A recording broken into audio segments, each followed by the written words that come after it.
Hey everyone, I'm Rachel. And I'm David. We are on our very first back-to-back cruise and we want to show you what it's all about.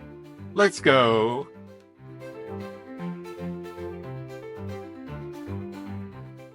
All right, so today is our in-transit day and this is our first back-to-back cruise specifically with Princess. So we wanted to share with you guys what we've learned, the questions that we had that got answered, and what you can expect as you go on this journey. So we're going to go over when you'll get the information that you need, what resets and what doesn't, the perks that come with doing a back-to-back cruise, and kind of what our experience was. So you're going to receive some information a few days into your sailing that kind of gives you a rundown of everything that you need to know, but they'll also invite you to a special meeting for in-transit guests. Ours was on a port day, so some people didn't attend because they were off doing something fun, but luckily we got to go, and in that meeting, they will give you free drinks. So even if you don't have a drink package, you'll get a free alcoholic or non-alcoholic beverage of your choice. And some officers come and give you some more information and answer any questions that everybody might have. You should probably go just to get the information, but the crew members were like so sweet. One thing that they will give you if you lost yours already, or that will come on that information they give you, is your in-transit card. So they'll give you one for each person in your party. And again, they can give you more if you lose them. But I would just recommend don't lose them. And that will be what you need if you choose to go off of the ship on your in-transit day. What resets and what doesn't? So if you're doing multiple cruises back to back, what do you have to worry about taking care of before the first cruise ends? And what do you have to not worry about at all? So the first thing that resets is your casino points and your casino balance. If you have money in your casino account, you want to cash that out before the end of your first cruise. You also need to know, like, if you're going for a casino offer, your points will reset. I mean, feasibly, if you earn free cruises with your casino play, you could earn multiple free cruises over your back-to-back. Also, your professional photos. So if you purchase any of the professional photos the photographers on board take, those do reset. So you'll need to make sure you download any that you purchased or purchase any you want to download and do all of that before the first cruise. The things that don't reset. Your stateroom folio does not reset. You can apparently ask them to do that for you if you really wanted to separate it into two different sections or multiple different sections if you're doing multiple cruises. But by default, it will just carry over. So we had a folio balance or credits from the first cruise, and that will carry over to the second cruise. And then your medallions. With Princess, if you've watched our other videos and you cruise with them, you know instead of a card, you get a medallion, and that's how you access your rooms and you buy things. That stays the same, and it'll just be the same medallion for your next cruise. All right, so that's all of the information about what resets and what doesn't. But now we want to tell you kind of what the information was that we were given about in-transit days. Obviously, we're in the middle of our in-transit day, so we don't fully know how this is going to go, but we're going to give you the information, and then we'll come back later and tell you how our real experience went. We are moving rooms. We're moving from a balcony to a mini suite, and we're having some more guests join us. So if you are moving rooms, you do have to still get out of your room by the time that they tell everybody on board, which was 8:30 for us. It could vary depending on your ship. And you do need to pack everything except for your hanging clothes. So anything that's hanging in the closet, they will actually transport for you, which is phenomenal. And then just pack everything else into your suitcases and you leave all of that in your room. And your stateroom steward will actually be responsible for transporting your stuff from your old room to your new room. Obviously, take your passports, your medallions, any valuables you may have with you. We actually brought our laptops with us in backpacks just because we didn't want anybody to have to worry about that. And we thought we might need them because there's a few hours between when we had to leave our first stateroom and when we're going to be able to go into our next stateroom. Which leads me into your stateroom. If you were switching, will actually be prioritized for cleaning, they told us. So though your medallion can actually access your new stateroom at 9:30 in the morning, they probably won't be done cleaning it yet, but they aim to complete cleaning for in-transit rooms by 11 a.m., which usually rooms are not done till about 1 o'clock. So it'd be really nice if it's ready at 11. Yeah, at some cruise lines, you don't even get into your room until like 3 or 4, or maybe sometimes. So I think that's actually a really sweet perk.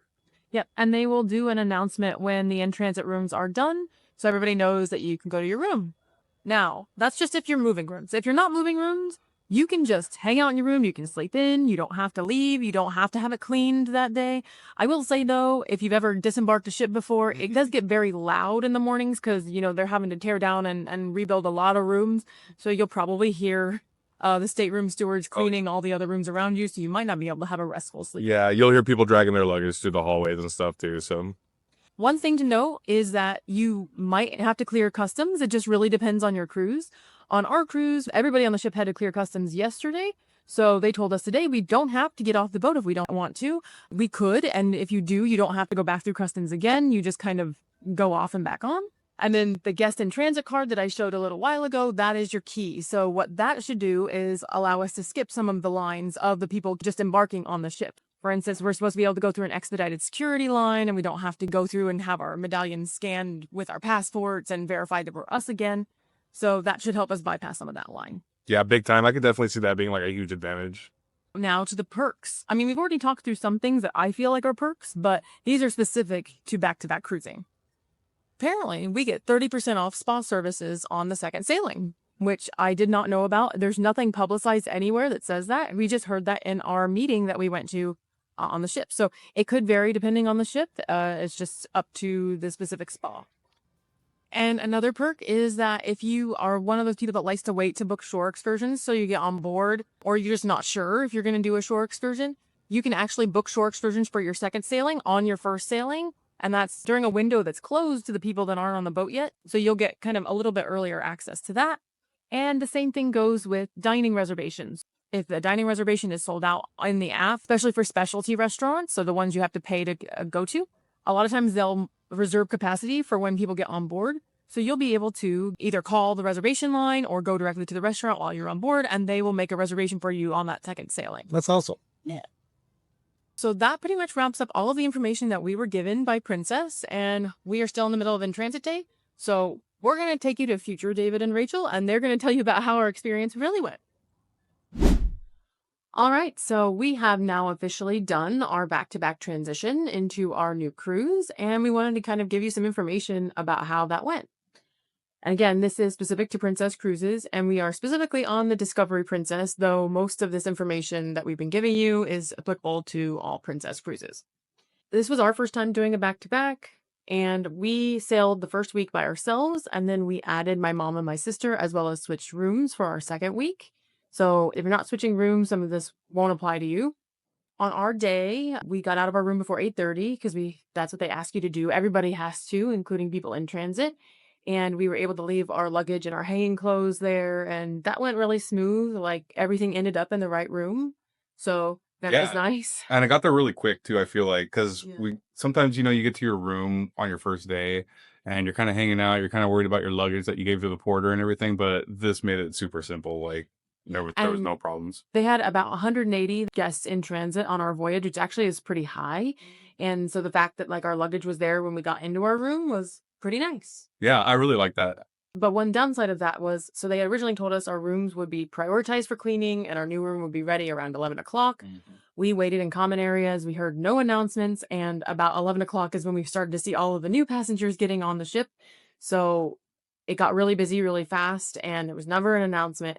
So we didn't actually end up getting to our room till everybody else could around 1 o'clock. So even though that was advertised as kind of a perk, it didn't really happen. Yeah. Experience. Yeah, it didn't actually happen. And it felt kind of weird walking through the hallways anyway, with the stateroom steward still kind of cleaning all the rooms. Yeah, because we did actually try to check around 11 o'clock to see if our room was ready, and the door was still open and things were still not done up, which, like, it's totally fine, but we were just told that that was not going to be the case, so we were kind of confused. Yes, we usually recommend, like, being flexible and kind of pivoting your plans if you need to, and this is just one of those cases where, we thought it was going to go one way, and it just wasn't the case. We didn't let it ruin our time or anything, but we wanted to share that information with you guys. Yeah, and, like, the 2-hour span between about 9 and 11 where the boat was completely empty was really cool. Oh, yeah.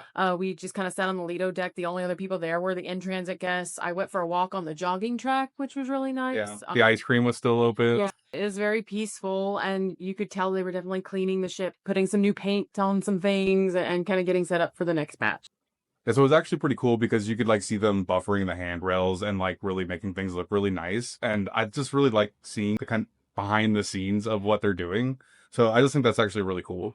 So our medallions worked just fine. We didn't have an issue getting from one room to the other. They worked as they normally would. The only issue with the medallions were actually, if you care about the casino, apparently your medallion is inactive in the casino for the first 24 hours of the back-to-back cruise. So we tried to go to the casino that later evening. We could not. It actually just said, like, your medallion is inactive. Please see casino staff. And when I went over there, they said, oh yeah, you can't charge to your room for the first 24 hours or until tomorrow. Yeah. So you'll use cash. I'm like, okay. So I went back to the room, grabbed some cash, came back to the casino, only to realize I couldn't put money in until my medallion was scammed. So I had to go back to the casino desk, and they finally then told me, oh, well, we can give you a cruise card, and that cruise card will kind of substitute for your medallion in the casino until tomorrow, and you'll still have to use cash. So bottom line is you cannot charge to your folio or your stateroom in the first 24 hours of a back-to-back cruise in the casino, but you can go and request a card that they'll give you that you can then use to put cash in. And everything did transfer over just fine. Yeah. Like there was literally no issue. It just kind of flipped the switch at one point, and we could see that the medallion had the correct point totals and the money in the bank. Yeah. So everything turned over okay. It was just something I was not aware of. And like, again, I had to go once, ask a question. They didn't give me a complete response. And then I had to go back again. So just kind of be aware of that. And there's a couple places you don't really want to be on the first day of your cruise. And since technically this was the first day of a cruise, there was a long line for the casino and there's a long line for customer service. All right, so the last thing we want to talk about the in-transit day was my experience getting off the boat and back on. So I had the medallions from my mom and my sister shipped to our house, and so I needed to get off to give them to them when they arrived at the port and then get back on. I did have my guest in transit card, but I went about 11:15, which is after they started letting new people on the boat. I asked several employees. Nobody really knew where to direct me. They just ended up sending me down to where all the people were coming on the ship.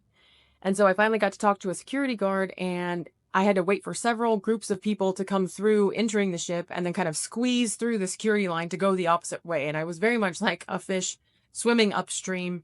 At one point, one of the dock workers even saw me trying to come out, and somebody actually ran into me, and the dock worker was like, no, come here, take the elevator and get away from all these people. So I was appreciative of that. But just know, if you try to get off the ship after people have started getting on the ship, it's going to be a little bit of an ordeal. And I was able to get back on the ship very quickly and easily because I had my guest in transit card, but just getting off the ship was very much an ordeal and probably took twice as long as it would have on any other port day.